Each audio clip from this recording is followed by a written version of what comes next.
기출문제 관련 풀이 시작하겠습니다. 지금부터 손끝에서 시작하는 정보통신기술사 저와 함께 시작해 보시고요. 좀 더 많은 자료를 원하시는 분은 보시는 카페에 오시면 체계적으로 자료가 정리되어 있습니다. 연에서 이번 시간에 위상 잡음과 위상 지터에 대해서 보겠습니다. 이런 문제는 이제 위상 잡음으로만 나올 수도 있고요. 위상 지터로만 나올 수도 있고, 이렇게 같이 나와도 나올 수도 있고요.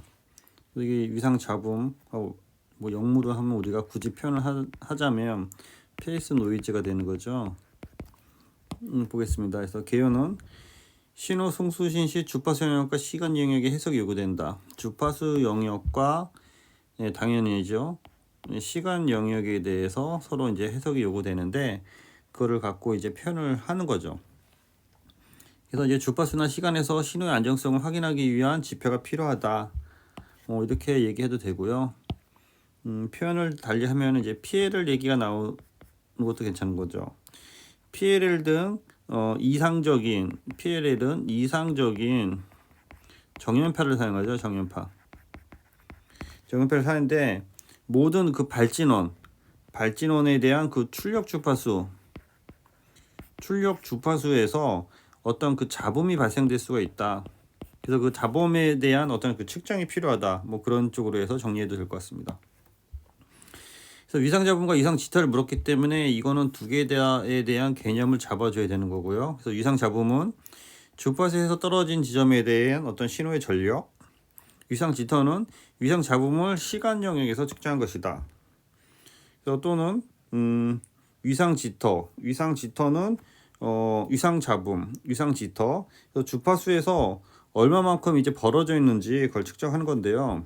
개념도가 이제 이상적인 요렇게 해서 시간 측상이 있고 요렇게 해서 이게 주파수상이 있으면은 이렇게 전압 대비해서 일정하게 나간다. 이게 시간에서 여기가 이제 전압이 되겠죠. 얘를 주파수형에서 보면은 F0가 이렇게 딱 떠 있는 거죠. 이게 이제 이상적인 발전기다. 이상적인 그래프, 이상적인 발진기 이렇게 표시해도 되고요. 이 이상적인 거를 이제 실제 상황에서 보면은요, 실제 발진기에서 보면요, 시간 영역에 대해서도 우리가 앞서 얘기한 것처럼 이렇게 일정하게 나와야 되지만 이게 약간씩 벌어진다는 거죠. 이렇게 벌어진다는 거죠. 벌어져서 움직인다는 거죠. 그게 이제 어떤 그 소자 특성이나 여러 가지 특성에 의해서 그런 거고요. 전압이 되고. 그래서 이게 여기서 이제 지터가 발생한다는 거죠. 지터. 얘를 이제 주파수 영역에서 보면은 앞서 말씀드린 이런 그 주파수가 이렇게 이제 흔들리는 거잖아요. 그래서 그러다 보니까 이런 이제 그래프가 그려지는 거고 주파수 측상에서.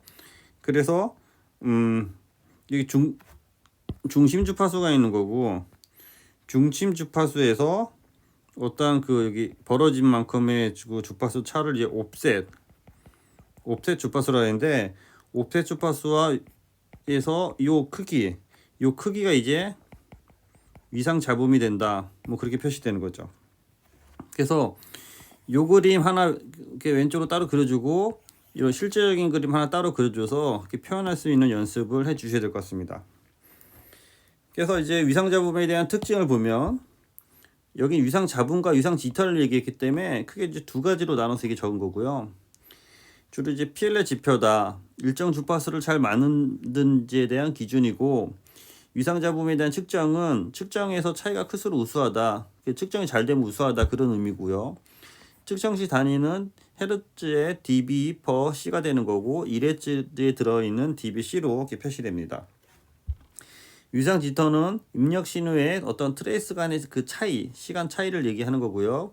지속적으로 누적되는 경우 장애가 발생한다. 위상 지터가 지속적으로 발생하면 이제 장애가 발생돼서 장시간 측정을 이제 원도로 측정하는 거고요.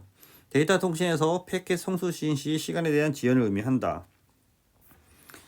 이렇게 마무리해도 되고요. 또는 그 위상 잡음 측정이라고 위상 잡음 측정 기술 이렇게 한번 정리해 볼게요. 그래서 측정 도메인. 측정 도메인은 주파수 도메인에서 측정한다. 시간에서는 뭐 BR이나 뭐 그런 걸로밖에 측정할 수가 없겠죠. 일단은 주요 측정기기는 스펙트럼 어널라이저.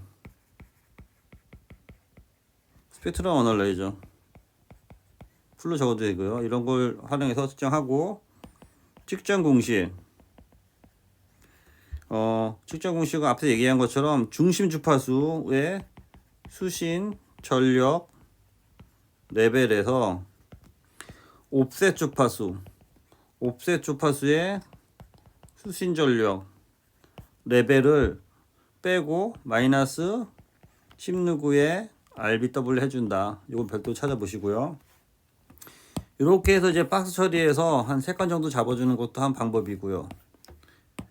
또는 여기 특징, 별도로 이제 특징을 적은다면, 특징 해갖고 발생 원인, 위상 잡음에 대한 발생 원인이 되는 거죠. 위상 잡음 발생 원인은 주로 열 잡음 때문에 그런 거고요. 주로 이제 플리커 잡음이라는 그런 것들이 대한 원인이 되는 거고요. 주로 이제 발생 부위는 송신기의 국부 발전기 또는 주파수 합성기에서 이제 발생하는 거고, 이것에 대한 영향은 잡음이 더해지는 거죠. 잡음이 더해지면은 인접 신호에 영향을 주거나 또는 신호에 대한 그 노이즈가 증가한다. 뭐 그런 식으로 정리가 될 것 같습니다.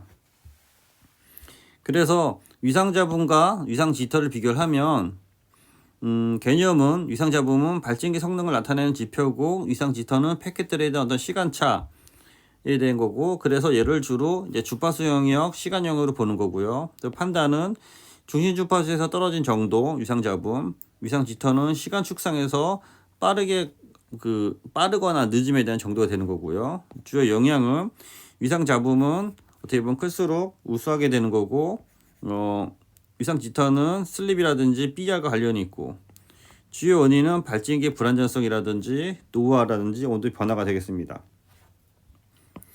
또는 여기서 언급이 안 된 게 측정 장비가 있겠네요. 측정 장비 아까 얘기한 대로 여기 스펙트럼 어널라이저가 되는 거고, 여기는 오실로스코프 이런 걸 얘기해 주면 될 것 같고요. 그래서 발생 원인은 여기는 주로 열 잡음에 관련된 거고, 여기는 시간 지연에 관련되다. 그래서 그런 얘기를 좀 적어주면 될 것 같습니다. 그 다음에 매지말 및 동향은 위상 잡음을 최소화하기 위해서, 위상 잡음 최소화를 위해서 발진 회로의 안정성을 확보해야 된다. 이건 당연한 얘기죠. 안정성을 확보해야 된다. 그래서 소자라든지 제조 기술에 대한 지속적인 개선이 필요하고요. 공진가 이제 Q가에 대한 안정성이 필요하고 개선이 필요하고, 그를 통해서 VCTXO PLL에 들어간 소자죠. 그런 것들을 이제 주로 크리스탈 소자나 그런 걸 주로 해야 된다라는 쪽으로 해서 마무리해 주시기 바랍니다. 네, 이상입니다. 수고했습니다.